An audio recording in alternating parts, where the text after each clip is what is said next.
सोनी संपत और crash dieting.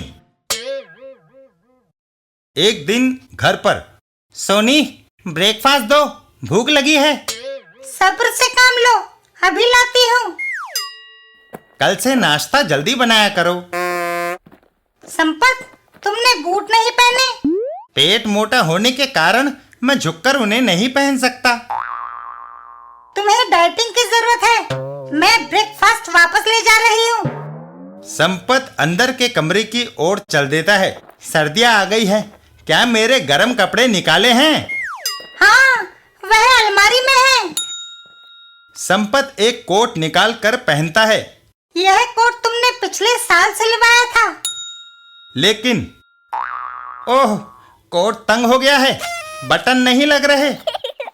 एक साल में तुम्हारा पेट इतना बढ़ जाएगा, मुझे उम्मीद न थी।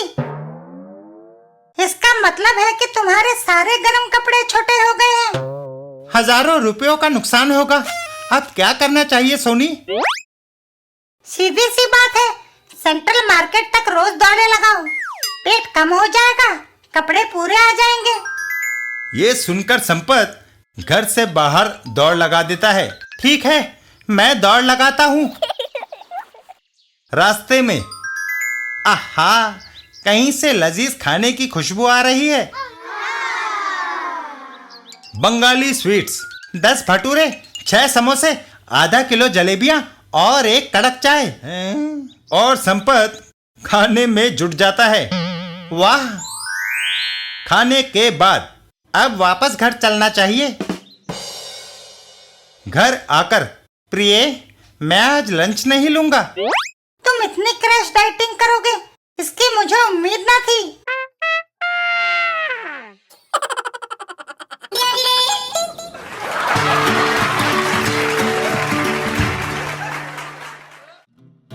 बिल्लू और करंट।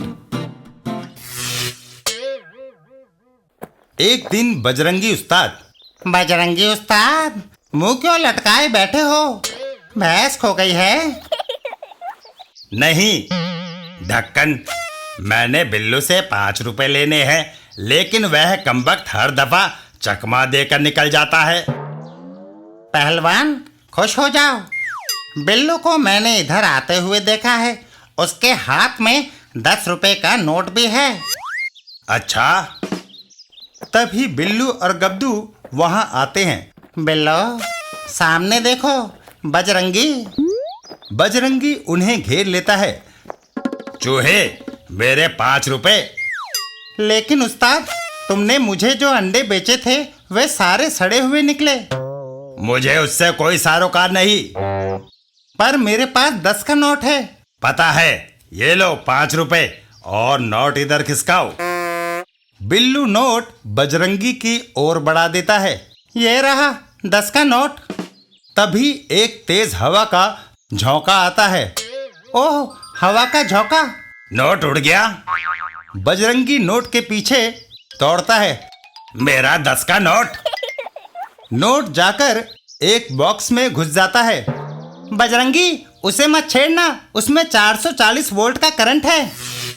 बेवकूफ, कहीं लकड़ी में भी करंट होता है। मेरा नोट इसी में गया है, इसे तोड़ना होगा।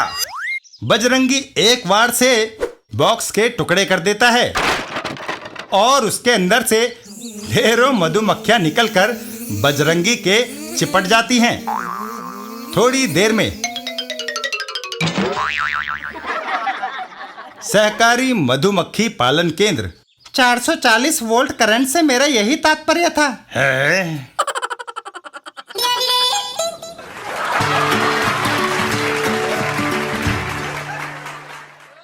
चाचा चौधरी और अंधेर नगरी। एक दिन चाचा चौधरी के घर पर। वाह भाग्यवान, आज तो तुमने चाय बहुत अच्छी बनाई है। क्यों दीपू? मुझे तो चाची के बनाए हुए लड्डू बड़े स्वाद लगते हैं। तभी घर के अंदर आगंतुक आता है। चाचा चौधरी, जल्दी चलो, तुम्हें अंधेर नगरी के चौपट राजा ने बुलाया है। मगर ये तो बताओ कि उन्हें मुझसे काम क्या है? यह बात तो तुम्हें वहीं पर जाकर पता लगेगी। चाचा चौधरी उसके साथ चल देते हैं। चल भाई दीपू, जरा चौपट राजा से भी मिलाएं। राजा का दूत उन्हें लेकर राजमहल पहुंचता है। अंधेर नगरी का चौपट राजा। महाराज, चाचा चौधरी हाजिर है। ठीक है। महाराज, कैसे याद फरमाया? देखो, मेरे पैर पर एक बहुत बड़ा फोड़ा हो गया है, तुम्हें इसका इलाज करना है। मगर महाराज, मैं कोई हकीम या वैद्य नहीं हूं। यह अंधेर नगरी है, यहाँ हकीम और नीम हकीम में कोई फर्क नहीं समझा जाता। मेरी नगरी के ये सारे वैद्य मेरे फोड़े का इलाज करने में असफल रहे, सो इन्हें सूली पर लटकाने के लिए बांध रखा है। अगर तुमने भी मेरा इलाज नहीं किया तो तुम्हें भी इनके साथ मार दिया जाएगा। कमाल है। अच्छी बात है, अगर मरना ही है तो क्यों ना तुम्हें भी मजा चखा कर मरूं। चाचा चौधरी। चाचा चौधरी अपनी जेब से एक पिन निकालते हैं और जोर से वह पिन चौपट राजा के फोड़े में चुभो देते हैं। चौपट राजा गद्दी से उछल पड़ता है। ओई कम्बक, तुमने तो मेरी जान ही निकाल दी। महाराज, मेरे इलाज का यही तरीका है। फोड़ा फूटने से उसमें से सारा गंदा खून और कीटाणु बह गए। उसके बाद चाचा चौधरी ने पैर पर कसकर पट्टी बांध दी। एक सप्ताह बाद पैर की पट्टी खोली जाती है। अरे वाह, मेरा फोड़ा तो सचमुच ठीक हो गया। चाचा चौधरी ने मेरे फोड़े को ठीक कर दिया है, इसलिए इसे हीरे जवाहरातों से माला माल कर दो। महाराज, मुझे हीरे जवाहरात नहीं चाहिए। मैं सिर्फ यही चाहता हूं कि आप इन निर्दोष वैद्य हकीमों को छोड़ दें। ठीक है, इन सबको छोड़ दिया जाए। घर वापसी पर चाचा चौधरी और दीपू। लेकिन चाचा, जहां बड़े बड़े वैद्य और हकीम फेल हो गए, वहां तुम जैसा अनाड़ी कैसे कामयाब हो गया? अरे दीपू, यहाँ सब काम उल्टे होते हैं, तभी तो इसका नाम अंधेर नगरी है।